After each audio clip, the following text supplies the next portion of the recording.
नमस्कार दोस्तों। आइए सुनते हैं एक परी कथा। सोई हुई राजकुमारी। बहुत समय पहले की बात है।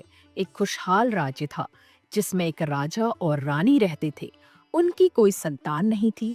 इस कारण वे दोनों बहुत ही दुखी थे। एक दिन रानी राजमहल के सरोवर के किनारे सूर्य देवता से संतान प्राप्ति के लिए प्रार्थना कर रही थी। तभी सूर्य की एक चमकीली किरण वहां पड़े एक पत्थर पर पड़ी और वो पत्थर एक मेंढक में बदल गया।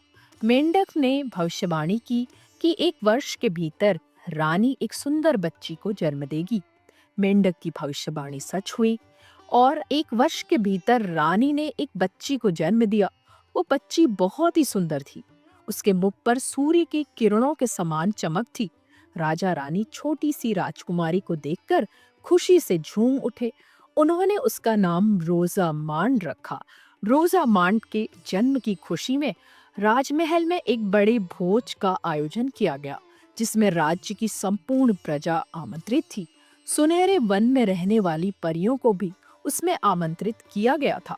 सुनहरे वन में 13 परियां रहती थी, लेकिन राजा रानी से एक गलती हो गई।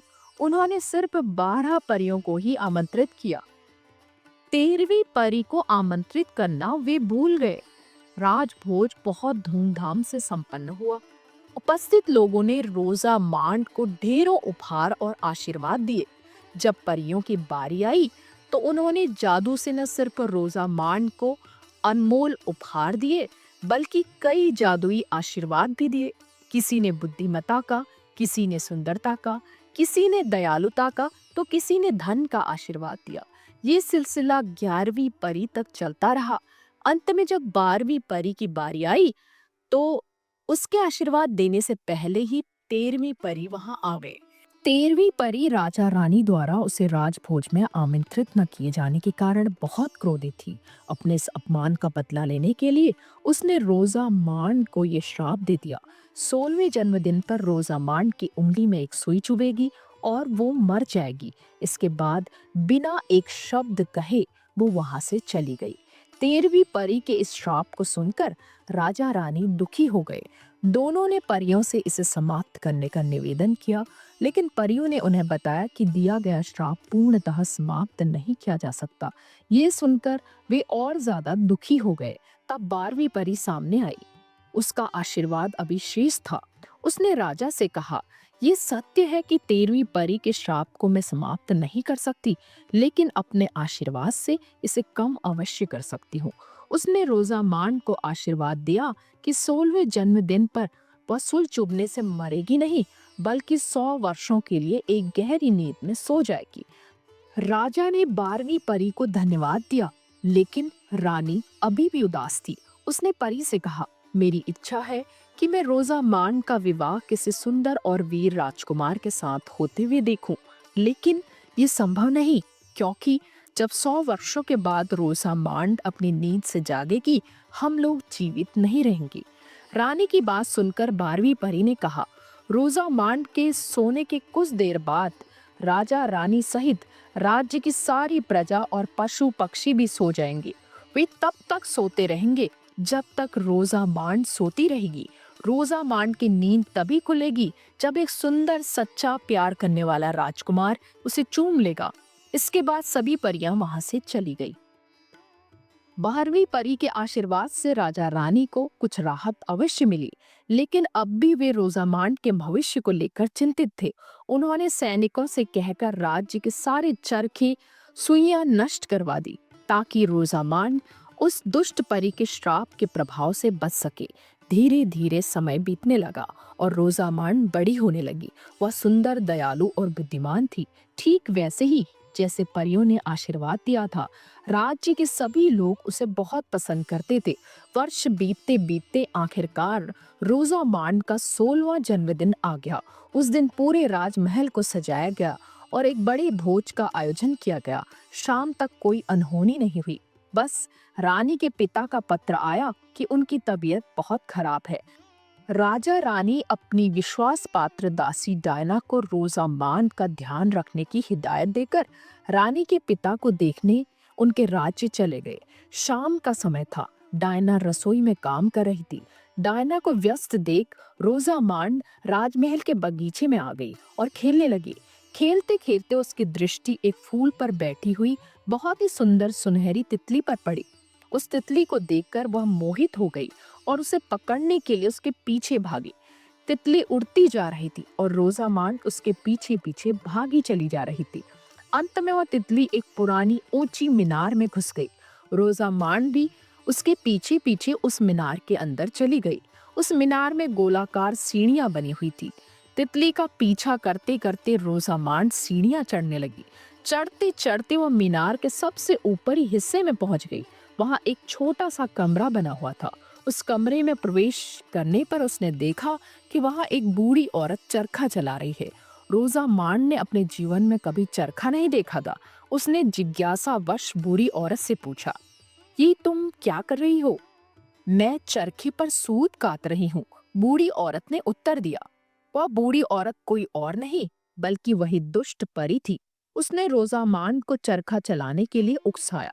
रोजामांड ने भी उत्सुकतावश उसकी बात मान ली।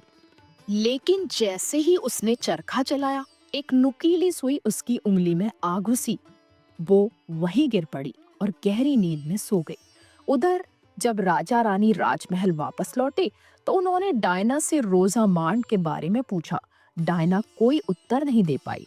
राजा ने सभी सैनिकों को रोजामांड को खोजने का आदेश दिया। वे स्वयं भी रोजामांड को खोजने लगे। पूरे महल की छानबीन की गई, लेकिन रोजामांड कहीं नहीं मिली। महल के बाहर उसे खोजते खोजते वे लोग उस पुरानी इमारत तक पहुंचे। वहां पहुंचकर उन्होंने रोजामांड को चरखे के पास सोते हुए पाया। वे समझ गई कि दुष्ट परी का श्राप पूरा हो गया। रानी दुख के मारे जोर जोर से रोने लगी। राजा ने रानी को समझाया, कुछ देर में हम सब भी सो जाएंगे, इसलिए अभी रोजामांड को महल लेकर चलते हैं और इसे उस दिन के लिए तैयार करते हैं जब कोई सुंदर राजकुमार उसे नींद से जगाने के लिए आएगा। रोजामांड को राजमहल में ले जाया गया। वहां उसे तैयार करके एक खूबसूरत बिस्तर पर लिटा दिया गया। वो सोती हुई भी बहुत सुंदर लग रही थी।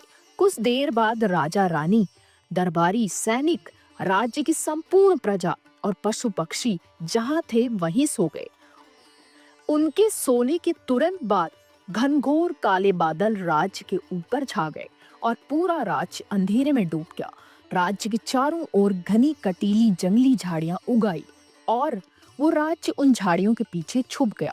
समय बीतता चला गया और कटीली झाड़ियों के पीछे छुपा हुआ राज्य अतीत का हिस्सा बन गया।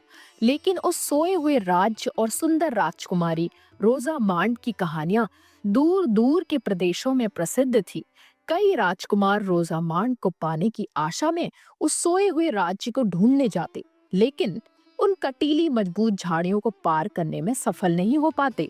अपने इसी प्रयास में कई राजकुमार कटीली झाड़ियों में फंसकर मर गए। धीरे धीरे राजकुमारों ने मौत के डर से वहां जाना छोड़ दिया। कुछ वर्षों बाद एक दिन इवान नाम के राजकुमार ने जब सोती हुई राजकुमारी की कहानी सुनी तो वो मन ही मन उससे प्रेम कर बैठा। उसने उस राज्य का पता लगाने का निश्चय किया।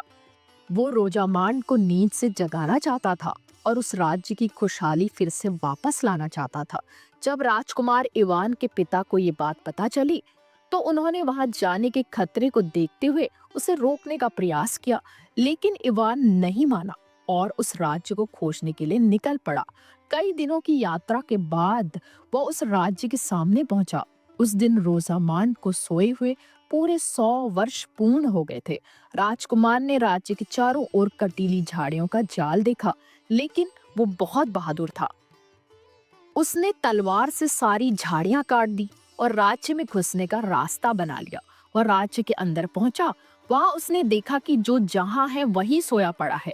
राजमहल के द्वार पर उसने दरबारों को भी सोते हुए पाया। महल के अंदर राज दरबार में पहुंचने पर उसने राजा, रानी और दरबारियों को भी सोते हुए पाया। वह महल में घूमता रहा और अंत में उस कमरे में पहुंचा जहां रोजामांड सोई हुई थी। जब राजकुमार इवान ने रोजामांड को देखा तो बस देखता ही रह गया। उसके मन में रोजामांड के बारे में सुनकर जो प्रेम का बीज फूटा था वो और गहरा हो गया। उसने रोजामांड के पास जाकर उसका हाथ अपने हाथों में लिया और उसे चूम लिया। उसके ऐसा करते ही दुष्ट परी का श्राप टूट गया और रोजामांड नींद से बाहर आ गई।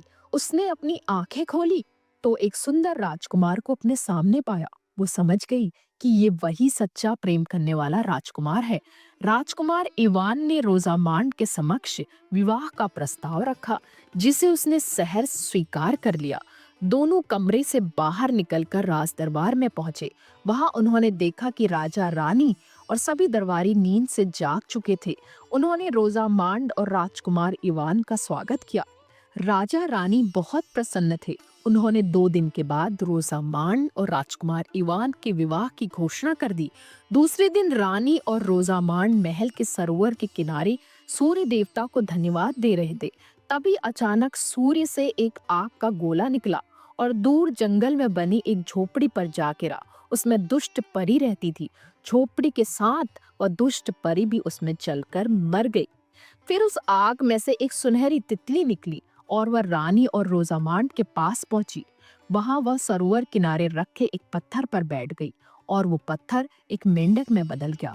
रानी ने जब मेंढक को देखा तो उसे तुरंत पहचान गई। ये वही मेंढक था जिसने रोजामांड के जन्म की भविष्यवाणी की थी। उस मेंढक ने रोजामांड को हमेशा खुश रहने का आशीर्वाद दिया और गायब हो गया। 2 दिनों बाद रोजामांड और राजकुमार इवान का विवाह हो गया और वे खुशी खुशी रहने लगे। तो दोस्तों, ये थी एक परी कथा, सोई हुई राजकुमारी। आपको कैसी लगी जरूर बताइए। तो जल्दी ही मिलते हैं एक नई परी कथा के साथ। तो तब तक के लिए मुझे विदा दीजिए। धन्यवाद।